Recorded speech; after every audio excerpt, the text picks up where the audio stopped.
আমি চাই প্রতিশোধ নেব, প্রতিশোধ বিশ্বাস ভঙ্গের প্রতিশোধ।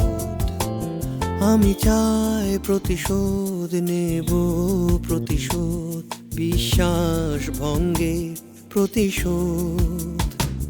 প্রতিশোধের প্রতিশোধ আমি খুঁজি ফিরি তাকে, মানুষ রূপী নর পুরুষটাকে।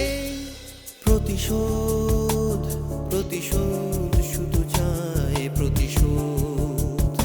জীবনের কি বলা যায়, আশার বসতি বেড়ে যায়। মানুষ যে কত অসহায়।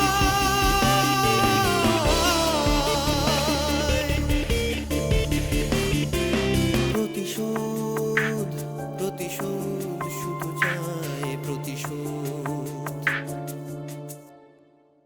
আমার গলা দিয়ে কিছু নামবে না, তুই খেয়ে নে। তাই বলে কি হয় নাকি? আয় তো কিছু খেয়ে নে। কি কেস? Murder case. মার্ডার? কাগজপত্র এনেছেন? কিসের কাগজপত্র? না মানে এই যে পুলিশ রিপোর্ট।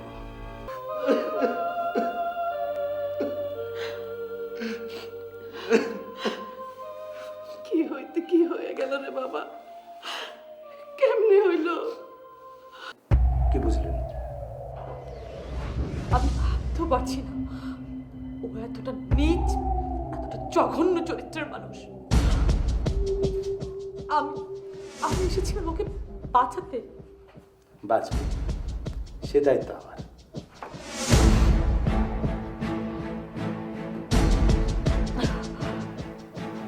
অ্যাডভোকেট সাহেব, আমি চাই না ও বাঁচুক। কি বলছিস? তোর মাথা ঠিক আছে তো?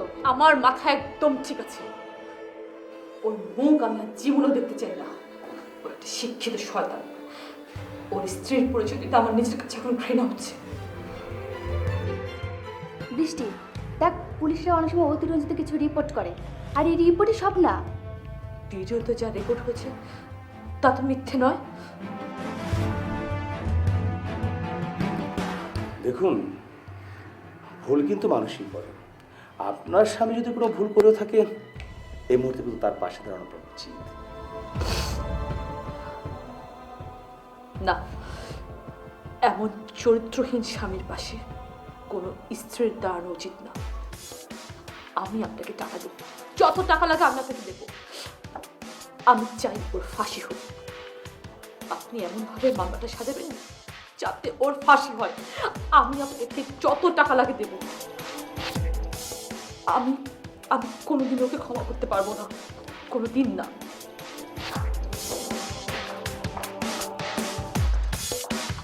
অ্যাডভোকেট সাহেব, আপনি কিছু মনে করবেন না। অ্যাকচুয়ালি ওর মাথা ঠিক নেই। আমি দেখছি ব্যাপারটা। হ্যাঁ,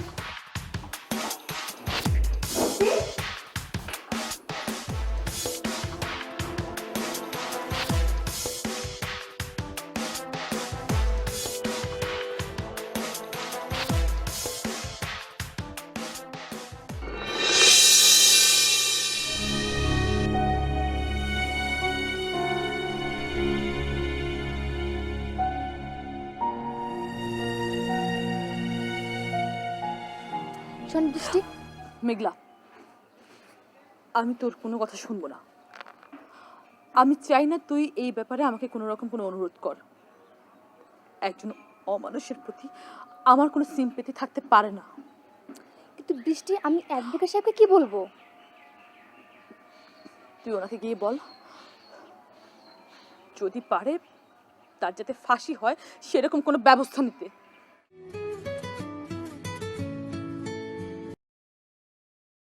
আমি ডাক্তার মোহিত বলছি। জি বলুন। আপনি এই মুহূর্তে কোথায় আছেন একটু বলবেন? আমি একটু অ্যাডভোকেটের চেম্বারে এসেছিলাম। প্লিজ থাকুন, আমি এক্ষুনি আসছি।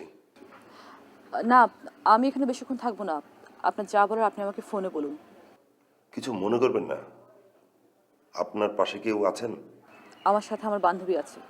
আপনি যদি একটু একা হতেন, আমি আপনার সঙ্গে কথা বলতাম। আচ্ছা ঠিক আছে, আপনি একটু হোল্ড করুন। ডাক্তার মোহিত আমার সাথে একটু কথা বলতে চাই। তুই এখানে থাক, আমি আসছি।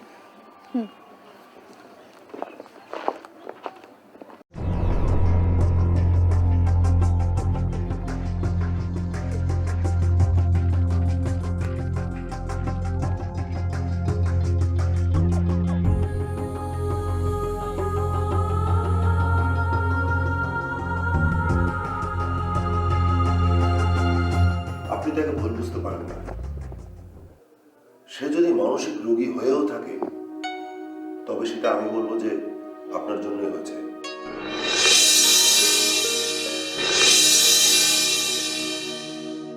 আপনার উপর যে রাগ, সেই রাগ থেকেই ডাক্তার সামিদ নারী বিদ্বেষী হয়ে উঠেছে।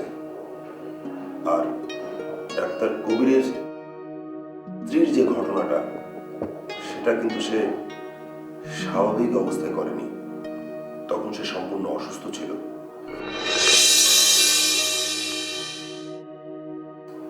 সে সুস্থ হওয়ার পর কোনো অকারেন্স করেছে কিনা সেটা আপনি দেখতে পারেন।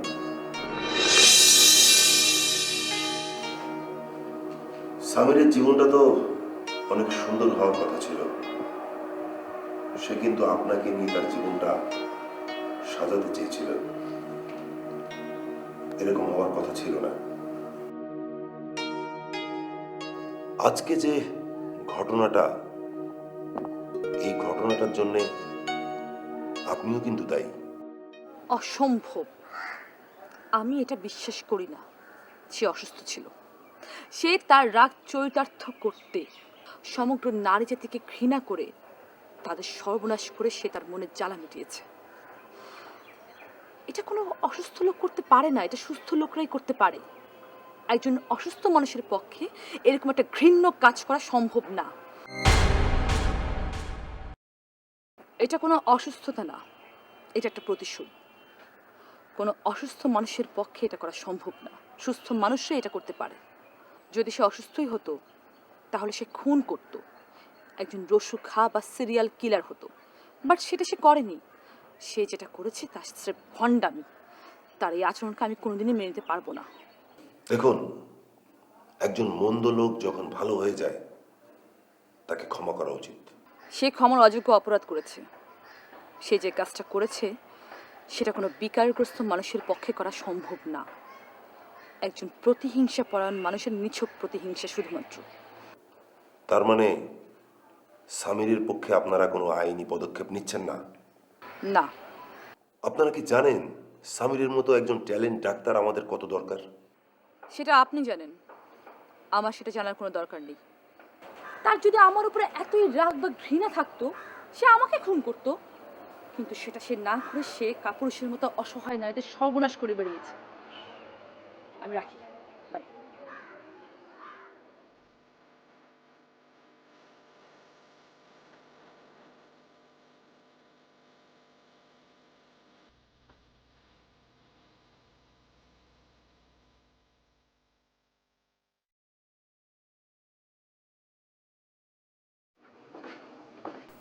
আসসালামু আলাইকুম। ওয়ালাইকুম আসসালাম। প্লিজ বসুন। Thank you. কি খাবেন বলুন? No thanks. তাহলে বলুন কি কাজে লাগতে পারি আপনার? সব কিছু তো এখন আপনার হাতেই। আসলে বিষয়টি ঠিক নয়, সব কিছু তদন্তের উপর। আপনি আমাকে একটা হেল্প করবেন। কি ধরনের হেল্প চাচ্ছেন বলুন? আপনি রিপোর্টটা এমনভাবে লিখবেন যেন খুব তাড়াতাড়ি ডাক্তার সামিরের জামিন হয়ে যায়। এ আপনি কি বলছেন? প্লিজ আমাকে এই উপকারটা করুন। আপনার নিজের স্ত্রীর খুনিকে আপনি নিজেই ছাড়াতে চাচ্ছেন কেন? সে একজন বড় ডাক্তার। যা ঘটেছে সেটা একটা অ্যাক্সিডেন্ট। কিন্তু ভিডিও ফুটেজে যা দেখেছি তাতে ডাক্তার সামিরের হত্যার একটা মানসিকতা ছিল। না, আত্মরক্ষার বিষয় ছিল। আপনার মনের মধ্যে কি যেন একটা ঘুরপাক করছে মিস্টার কবির। তাছাড়া আপনার কথা আমার কাছে স্বাভাবিক মনে হচ্ছে না। অস্বাভাবিক মনে হওয়ার কোনো কারণ নেই। দেখুন, আমি আইনের বাইরে কিছুই করতে পারবো না। আর জামিন দেয়া আর না দেয়া এটা সম্পূর্ণ আদালতের ব্যাপার। আপনার কিছুই করার নেই? কেন নেই? খুন হয়েছে আমার স্ত্রী, আমি মামলার বাদী। আপনি আমার পক্ষ হয়ে, মানে বাদীর পক্ষ হয়ে আদালতে এমনভাবে কথা বলবেন যেন আদালত আপনার কথার উপর নির্ভর করে মামলাটাকে হালকা করে দেয়। দেখুন, আসামিকে সাহায্য করা বা তাকে সুবিধা দেওয়া এটা একটি দুর্নীতি, আর এটা আমি করতে পারবো না। আর আপনি এই ধরনের প্রস্তাব দিয়ে আমাকে বিব্রত করার চেষ্টা করবেন না।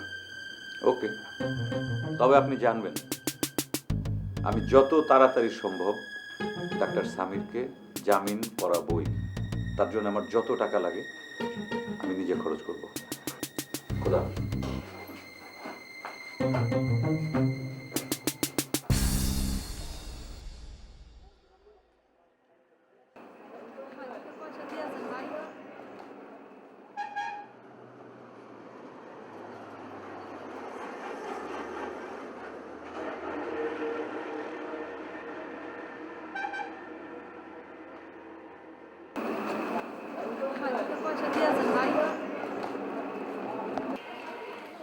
এই বেডি কি হেই বেডি নাই মোর লগে যে খরাট টরাট করতে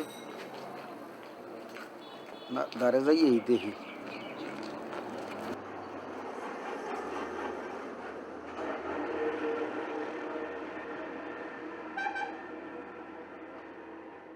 কি কেমন আছো?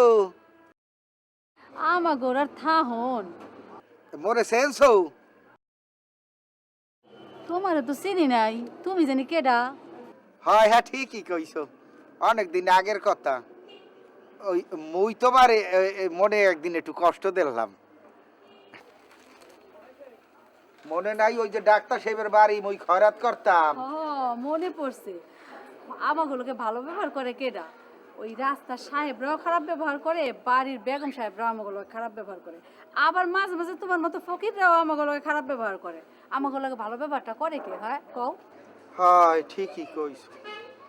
তাই তুমি কি স্যারের ঘটনা জানো? এই তোমার স্যারের আবার কি ঘটনা? কি হয়েছে তোমার স্যারের? কে কও কি? আর সুবহানাল্লাহ, স্যারের দি পুলিশ ধরে লই গেছে। হায় আল্লাহ, কও কি? তোমার স্যারের পুলিশে ধরছে? তো স্যারে এই ঘটনা ঘটাইছে মোর বিশ্বাস হয় না। স্যারে খুব ভালো মানুষ আলে, খালি দোষের মধ্যে কি আলে ওই মাইয়ে মানুষ চোখে দেখতে পারতে না। ও কিন্তু তোমার স্যার তো আবার মাইয়া মানুষে বিয়ে করছে নাকি? আচ্ছা ওই এখন আমি যাই, আমার আবার কাম আছে বুঝছো নি।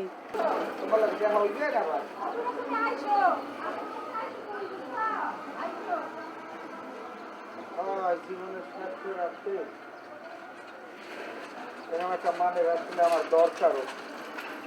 আল্লাহ আল্লাহ একটা টাহা আদেন মেয়াবাই বুড়া রে।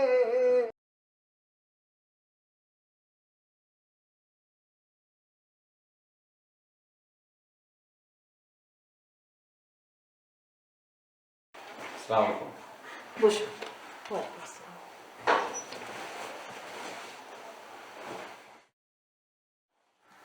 তুমি কি কেসের ব্যাপারে এসেছো? জি। আচ্ছা ওসব পরে হবে, কি খাবে বলো? থ্যাংক ইউ আপা, কিছু খাবো না। তাই কি হয়? তুমি আমার ছোট ভাইয়ের ক্লাসমেট, আমাদের বাড়িতে দু একবার এসেছো। ও এখন কানাডায় সেটেল, তুমি এখানে ফরেস্ট অফিসার হিসেবে এসেছো। কি খাবে বলো? আপা আপনি আমার মনের অবস্থা বুঝতে পারছেন না। বুঝতে পারি, কি করতে চাও বলো? আপনি আমার কাছে কোনো কিছু না জেনে যখন বললেন কেসের ব্যাপারে এসেছি কিনা, তার মানে আপনি সব কিছু জানেন। এই খবরটা তো টপ অফ দ্য টাউন। এত বড় একজন সার্জারি বিশেষজ্ঞ ডাক্তার সমীর,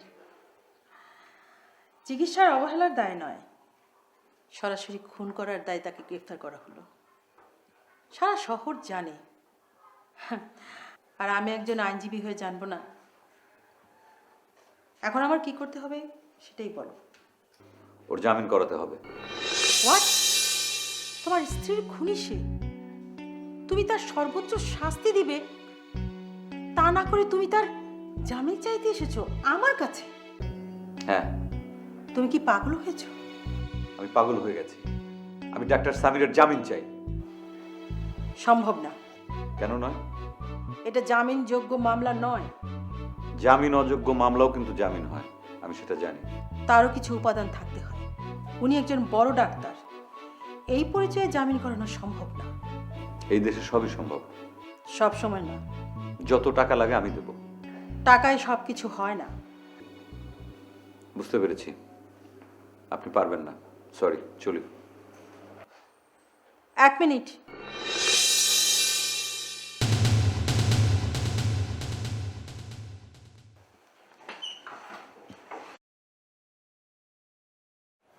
তুমি কি ডাক্তারকে দিয়ে তোমার স্ত্রীকে খুন করিয়েছো?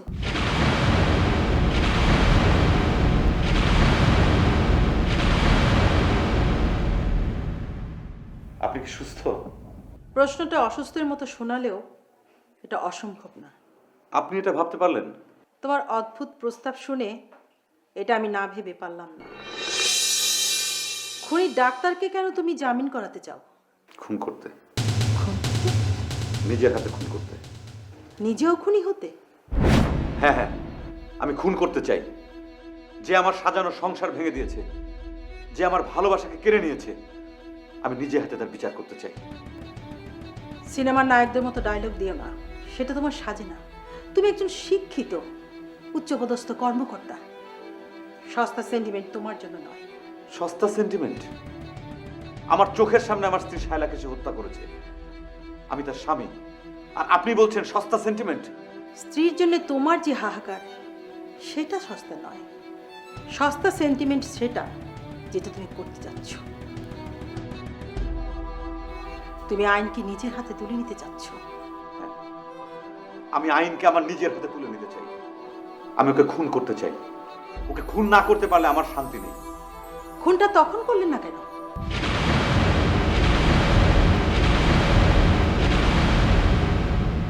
যখন তোমার স্ত্রীকে খুন করলো তখন তুমি তাকে হত্যা করতে, তারপর আসলে তুমি আমার কাছে।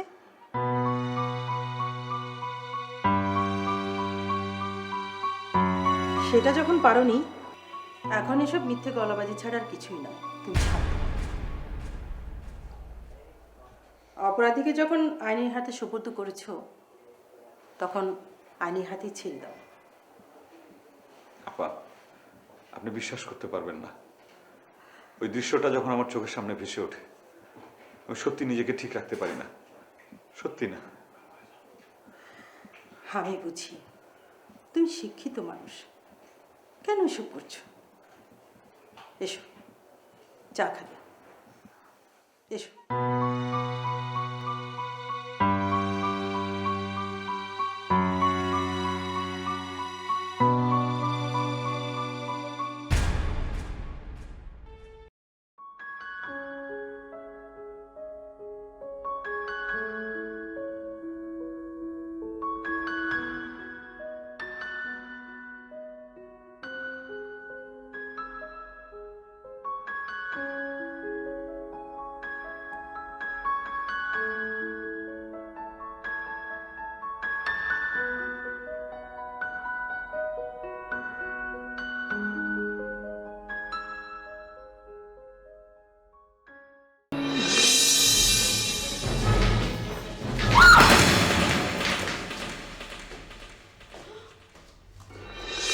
জন্ম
জঘন্য।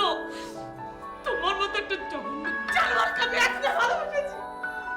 আমি আমি আমার সব কিছু নিয়ে আমি তোমাকে ভালোবেসেছি।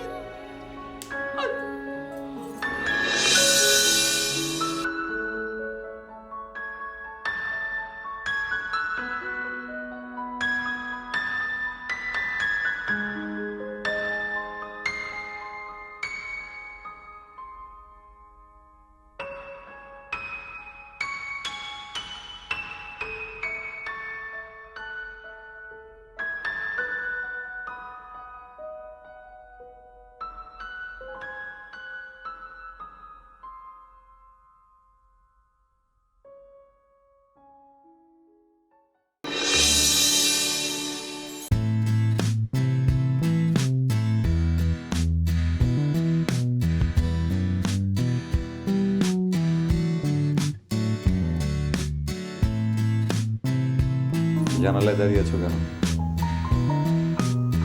অনেক রাত হয়েছে, ঘুমাবে না?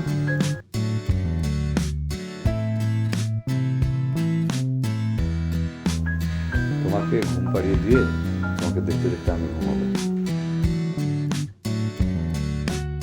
শোনো, অ্যাক্সিডেন্ট ইজ অ্যাক্সিডেন্ট। মনে করো আমার জীবনে যদি কোনো অ্যাক্সিডেন্ট হতো, আমি যদি হাত পা হারাতাম, তুমি কি আমাকে ছেড়ে যেতে?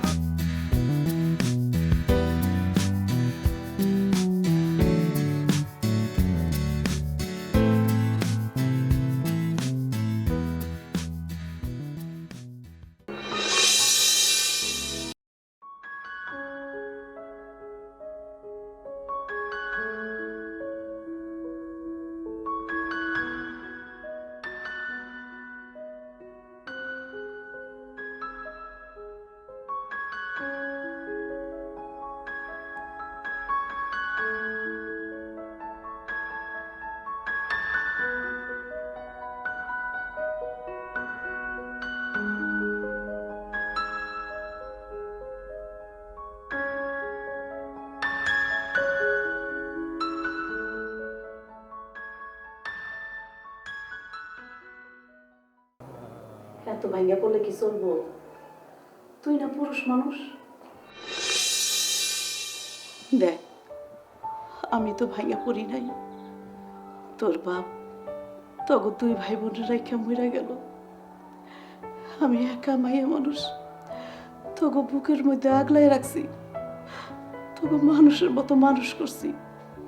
কই, আমি তো ভাইয়া পড়ি নাই।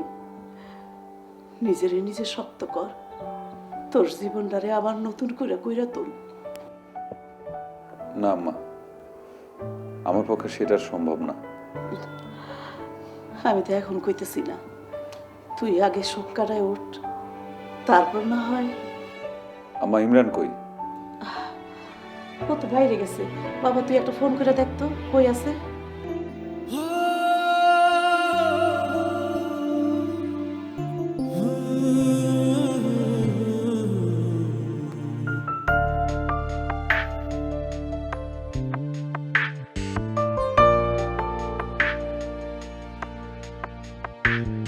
আমি চাই প্রতিশোধ নেব, প্রতিশোধ বিশ্বাস ভঙ্গে প্রতিশোধ। আমি চাই প্রতিশোধ নেব, প্রতিশোধ বিশ্বাস ভঙ্গে প্রতিশোধ। প্রতিশোধের প্রতিশোধ